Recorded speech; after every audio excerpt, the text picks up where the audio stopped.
In 1776, the 13 American colonies were a scattered collection of settlements separated by vast stretches of dense wilderness. Without any modern infrastructure, a message could only travel as fast as a horse could run or a ship could sail. When the Continental Congress approved the Declaration of Independence, the news did not spread instantly. Printer John Dunlap had to set the document's 1,300 words into type by hand, operating a wooden press like this one through the night to produce roughly 200 single-sheet copies. These physical broadsides were handed to postwriters. It took weeks for the printed sheets to reach places like Georgia, slowly carrying the arguments for independence from town square to town square. Following the Revolution, the early American press made no attempt at objectivity. Subscriptions could not cover the high cost of paper and ink, so political parties directly funded the presses. They subsidized publishers to distribute overt party messaging and attack their rivals. That financial model shifted in the 1830s. Publishers like Benjamin Day realized they could drop the price of a newspaper to a single penny by shifting their revenue model. Instead of relying on political patronage, they sold space to advertisers. By making the physical paper incredibly cheap to buy, information transitioned from a specialized tool for political elites into a mass-market commodity that the general public consumed daily. Even with millions of cheap newspapers in circulation, the distribution of news was still bound by physical constraints. A story break-in in New York still took days to reach readers in Ohio, traveling only as fast as a steam train. In 1844, Samuel F. B. Morse successfully deployed the telegraph, severing the link between information and physical transportation. For the first time, a message could travel hundreds of miles in a fraction of a second. A journalist could tap out a story on a key like this, converting written English into a series of electrical pulses that traveled instantly across copper wires to printing presses in distant cities. With the barrier of distance removed, publishers entered a fierce daily race for readership. Figures like William Randolph Hearst and Joseph Pulitzer realized that extreme, sensational reporting sold more papers, leading to an era of exaggerated melodrama known as yellow journalism. The faster news could travel, the more competitive the market became. To capture a rapidly expanding national audience, publishers structurally shifted their focus away from dry, delayed facts toward immediate, emotionally charged narratives. For over a century, consuming media required holding a piece of paper. That tactile reality vanished in the 1920s when commercial radio stations began transmitting invisible audio waves directly through the walls of American homes. The wooden radio cabinet quickly replaced the hearth as the focal point of the living room, drawing families together to listen to evening broadcasts. Politicians recognized the power of this direct connection. President Franklin D. Roosevelt utilized the airwaves for his fireside chats, entirely bypassing the editorial filters of newspaper publishers to speak straight to the electorate. This chart shows the adoption rate of television households in the United States starting in 1950.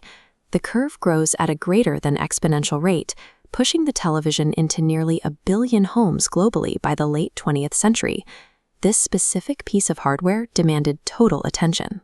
It physically reorganized the posture of the American family, anchoring everyone in the room around a single glowing screen.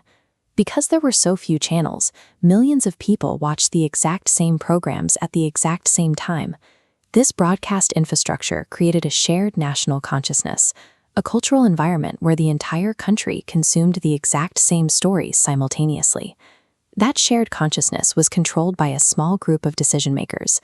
Media power consolidated into just 3 major broadcast networks, which held the exclusive infrastructure required to transmit video across the continent.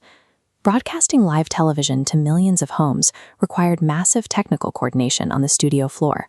Engineers operated immense television cameras, relying on intricate configurations of microwave links and telephone lines to push live signals from the studio back out to the national network. In this environment, the partisan attacks of the early print era were replaced by the institutional ideal of objective reporting. Anchors like Walter Cronkite became the trusted voices of the era, presenting carefully gathered facts without overt editorializing. When investigative journalists went on the air, they commanded the undivided attention of the viewing public. Their broadcasts carried immense cultural weight, shaping public opinion on critical historical events. During this golden age of broadcasting, a handful of powerful gatekeepers determined what was newsworthy. They controlled a single, unified narrative that effectively defined American reality every evening. That absolute cultural dominance peaked, and in the 1980s, it began to permanently fracture. The launch of CNN broke the rigid schedule of the nightly news appointment, replacing it with a continuous flow of information. Sustaining a broadcast that never went off the air demanded immense human capital, transforming the evening news desk into a relentless production environment.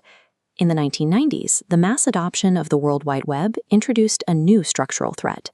As audiences migrated online to read the news, advertisers followed them, devastating the financial model that had kept print newspapers profitable since the days of the penny press.